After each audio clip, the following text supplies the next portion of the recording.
has become the world's largest auto exporter. $9,200 equivalent US dollars. Chinese automakers are going to come here eventually, and they're going to do it regardless of if there's a tariff or not.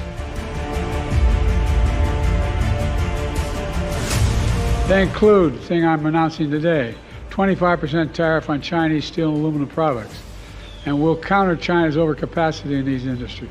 The Commission has also pre-disclosed today the level of provisional countervailing duties it would impose on imports of battery electric vehicles from China.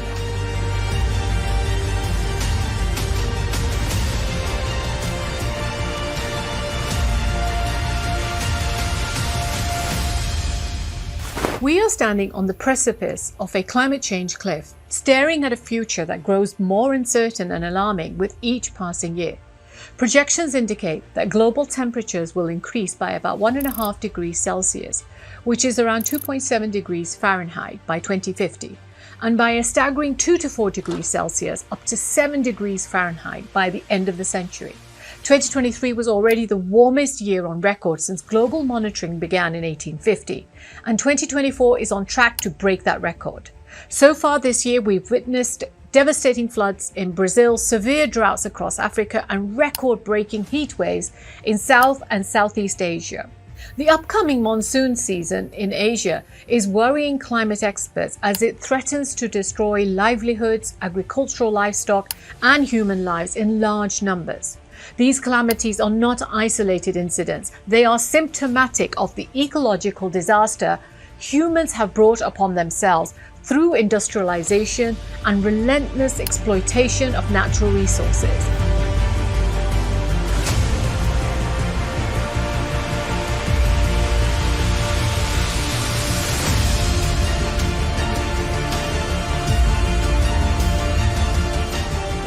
The transportation sector makes up around 1/4 of greenhouse gases emitted both in the United States and Europe. It's a crucial sector underlying the good quality of lives led by their populations, yet neither region has until recently had any policy on developing the electric vehicle sector. Economics has a concept called the opportunity cost, or trade-off in layman terms. That is, you can't have everything you want. Now, having missed the party, Western nations are employing belated catch-up measures of tariffs on cheap Chinese vehicles to help domestic vehicle manufacturers stay in their game, but doing so at the cost of decreasing the availability of cheaper electric vehicles necessary to curtail climate change is not the solution. That trade-off is exposing the worst kind of short-term thinking. So how did we reach here? Why can electric vehicles and green technologies play an important role to save our children's future? And why are Western countries backtracking and penalizing China on the one area which affects the global survival?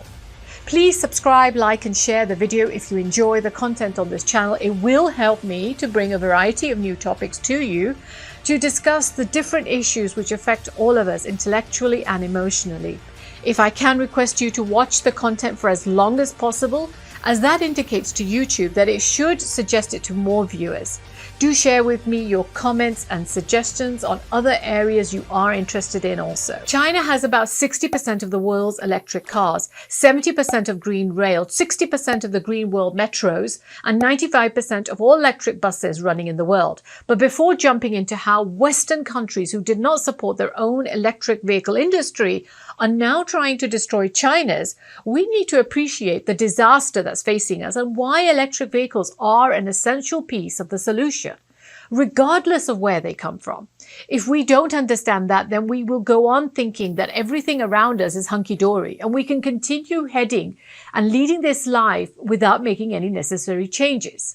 Since the Industrial Revolution, human activities have unleashed vast amounts of carbon dioxide and other greenhouse gases into the atmosphere, dramatically altering Earth's climate. Simultaneously, a blame game erupted between the developed countries and the countries that are now part of the global South. India, China, Indonesia, and many others, reminded the Western countries, the United States and Europe, that it was their actions during the Industrial Revolution in the 19th and early 20th century that led in large part to the climate changes that now are being observed, and that they should bear the responsibility and make the necessary sacrifices. But the reality is that climate change is a social good. So if everyone doesn't do their part, or at least if not enough countries don't do their part, the whole world will still suffer. Transportation stands as a formidable challenge in this quest to reduce greenhouse gas emissions. In the United States alone, it accounts for approximately 28% of total emissions, solidifying its status as the largest contributor to the nation's carbon footprint. Addressing emissions from transportation is crucial in achieving overall emission reduction goals and transitioning towards a greener and more sustainable future. To meet its greenhouse gas reduction target by 2050, the United States must pave the way for zero-emission vehicles to dominate its vehicle sales. Right now, the U.S. Environmental Protection Agency estimates it needs 56% of new cars to be EVs by 2032. This means less than 8 years remain. That is where the issue is with the United States imposing 100% tariffs on Chinese vehicles. Right now, electric vehicles hold less than 7.2% of the American market. This means there is a significant gap to bridge in a relatively short span of time. The transition to electric vehicles will be pivotal in reshaping the automotive landscape and steering the nation towards a cleaner, more sustainable future.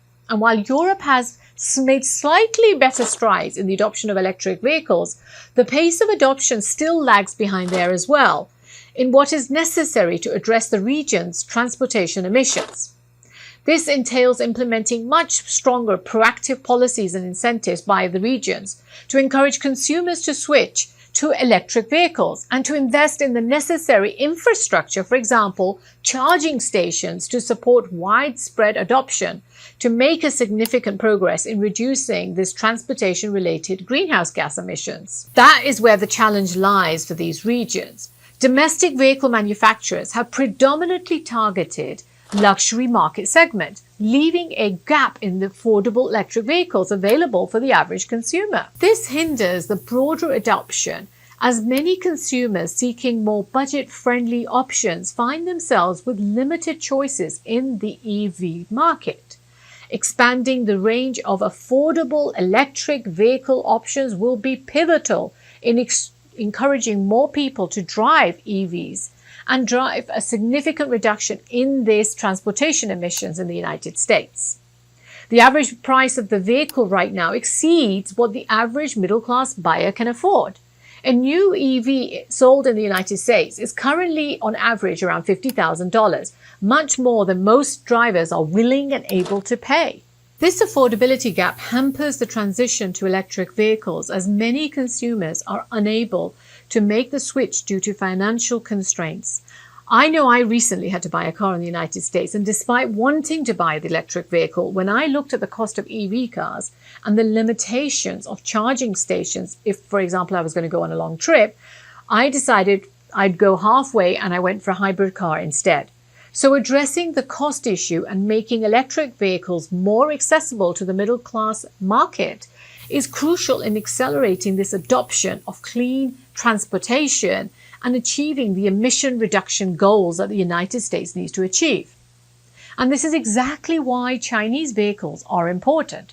Chinese car manufacturers in the EV market have played a pivotal role in providing exactly the kind of cheap and plentiful vehicles that are needed to make a widespread adoption possible. Companies like BYD have made significant strides by offering very affordable options like the BYD Seagull, which sells for less than $10,000 in China and making it one of the most cheapest electric vehicles in the world. Until 2019, China was relatively absent from the global electric vehicle market. Chinese electric vehicle exports total around $400 million. By 2023, they'd reached $34 billion, an exponential increase. Over the last 70 years, the Chinese automotive industry has grown into a major force in the global market. In 2012, China became the world's largest car producer, a position it's maintained since then. Given its population, it also has the world's largest market for cars.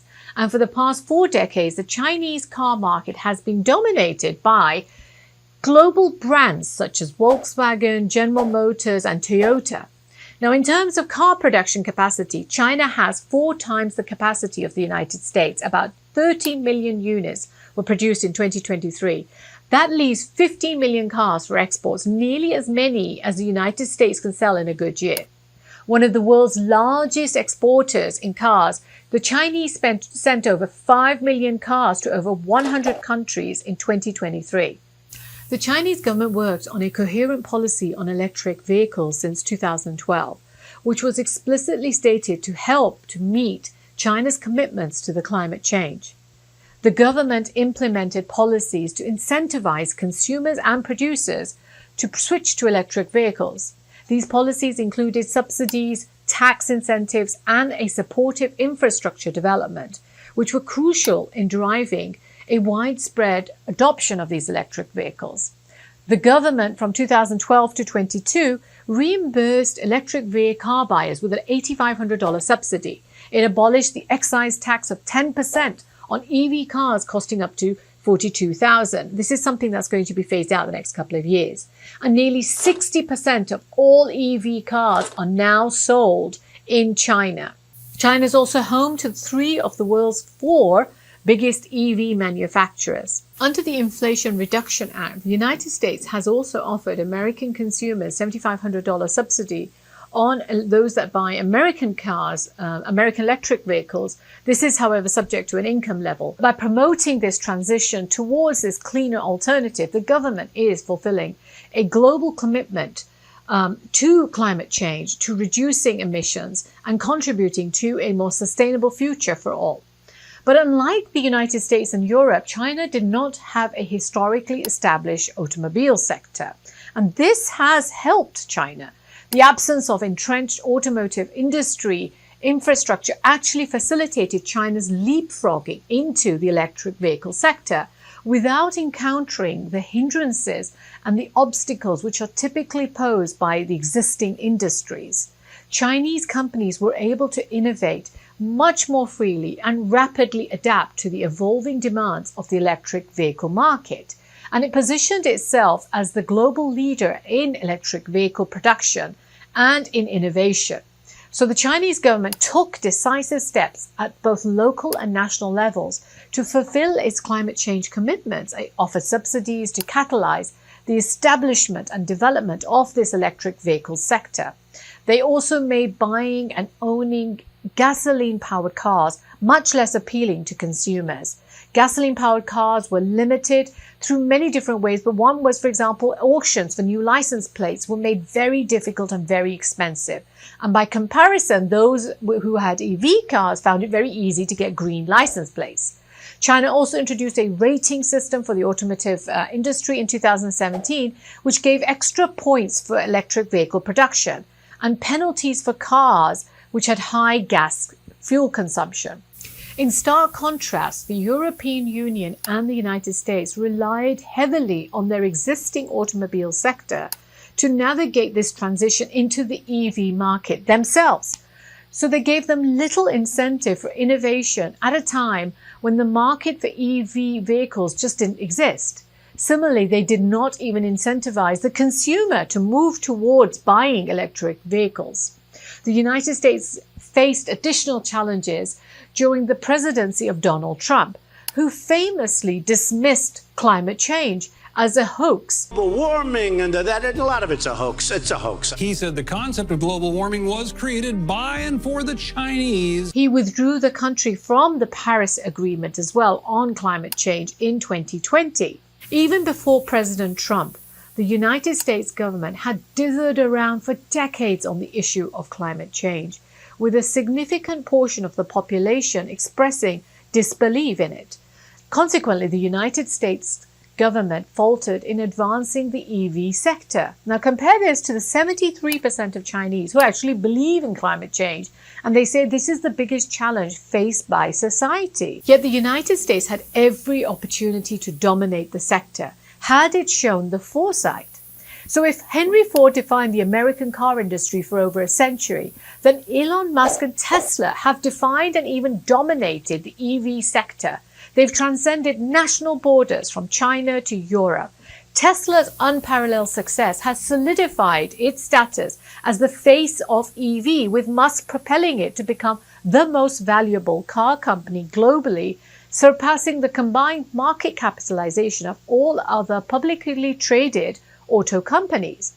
This remarkable achievement underscores Tesla's unparalleled influence and signifies a paradigm shift in the automotive landscape, where EV is now synonymous, or was synonymous, with Tesla for decades now. Having shown little to no interest in the sector, and given how close we are to the edge of an ecological disaster, it is particularly galling that Western countries are now banning potentially cheaper Chinese vehicles for putting their domestic vehicle producers and manufacturers out of the market by selling these cheaper cars. In the case of the United States, Chinese brands have not even entered the market. And despite all the hype, they're still even a negligible part of the European market. It is, of course, goes against the basis of global free trade and competition that Western nations have for centuries sold to the other parts of the world when it was acting in their own favor. And I've done a separate detailed vlog on this earlier discussing this. I'm going to put it up here, and I'll put a link to it in the description as well. Biden supporting the American car manufacturer at the cost of cheaper EV cars from China through tariffs and trade restrictions is one more illustration of how the United States holds its own interests above the global system, and in this case, humanity's survival. What's worse is justifying this using the argument of Chinese overcapacity created by state subsidies and how they're now dumping cheaper cars or technology around the world. Overcapacity when it comes to selling Apple iPhones around the world never worried them before. Even if this is true, given the enormity of the climate catastrophe that faces us, as the economist Stephen Roach puts it, in today's world that is getting hugely challenged by climate change, there is no such thing as excess capacity. We need all the capacity we can get to move away from carbon to alternatives. Shame on us if we don't have the capacity to make those goods at home. The argument doesn't hold much water when American and EU governments are now also providing incentives and subsidies to local car manufacturers to encourage them to produce and adopt domestic vehicles. The reality was they were late to the party, and they should have acted much sooner to develop EV and other green technology sectors, as they were much needed to ensure these climate change obligations they had to be met. The Europeans have introduced their Green Deal industry plan, which also gives domestic manufacturers incentives for producing EV cars. They reskill workers that are going to be affected by the green transition, and they're trying to expand the EU battery manufacturing capacity. Under the 2022 Inflation Reduction Act, Biden has also given $7,500 discount to US consumers that buy American EV vehicles. However, it also stipulates that these cars must be domestically assembled and cannot have any significant parts from China. That is a concern.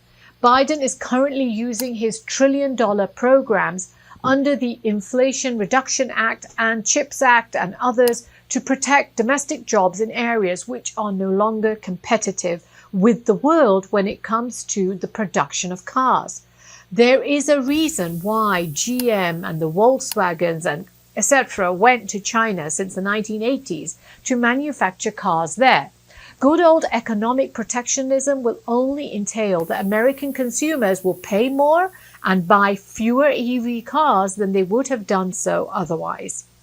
Even more importantly, most car manufacturers are not even currently interested in that low price segment of the car market that's going to be catered by Chinese cars. Chinese EV cars are currently not even available in the United States. However, a recent survey did find that nearly half of respondents are familiar with Chinese vehicle brands, and 76% of those respondents under the age of 40 would actually consider buying a Chinese car. Low cost, low emission technologies and cars are essential in the fight against climate change, and all countries need to play their part. Shielding American producers from competition will not give them any incentive to improve EV technology, increase the range of their EV cars, or even reduce EV car prices in order to make them more accessible to a larger number of people. Protection has never benefited consumers nor producers in the long run. Western governments also feel they have stricter standards, and Chinese EVs don't meet these. Now, these standards can be different and often more rigorous than those in China, such as those set by the National Highway Traffic Safety Administration in the United States, for example. However, sneakily crafted regulation that foreign products can't satisfy, but domestic products can, are pretty effective in shutting out imports. So as long as they are required by all car manufacturers and are genuinely safety, environmental, and performance-related standards, they're fine, but not if they're actually being deliberately used to curtail Chinese vehicles into the domestic market. There are some genuine fears after what happened during the COVID pandemic, which created global supply chain logistical issues and made many Western countries realize their vulnerabilities when they ran out of simple things like face masks or emergency life equipment, that it is essential to retain some domestic manufacturing capacity in some of these areas. And this is another reason why Western governments are keen to support and develop their own EV markets, especially batteries. Another fear which is driving the pushback on Chinese cars is that Western countries fear that electric vehicle cars remit personal information and biometric information back to Chinese car manufacturers in China or wherever. And this would create data privacy and national security issues, especially given the broader context of geopolitical tensions with China and the West these days. There are also fears over what could happen in the case of a war with China, or what could happen given cars can be remotely enabled or manipulated by bad actors. Imagine a Terminator scene. Imagine if there were thousands or hundreds of thousands of Chinese connected vehicles on American roads that could be immediately and simultaneously disabled by somebody in Beijing. This was said by the Commerce Secretary, Gina Raimondo.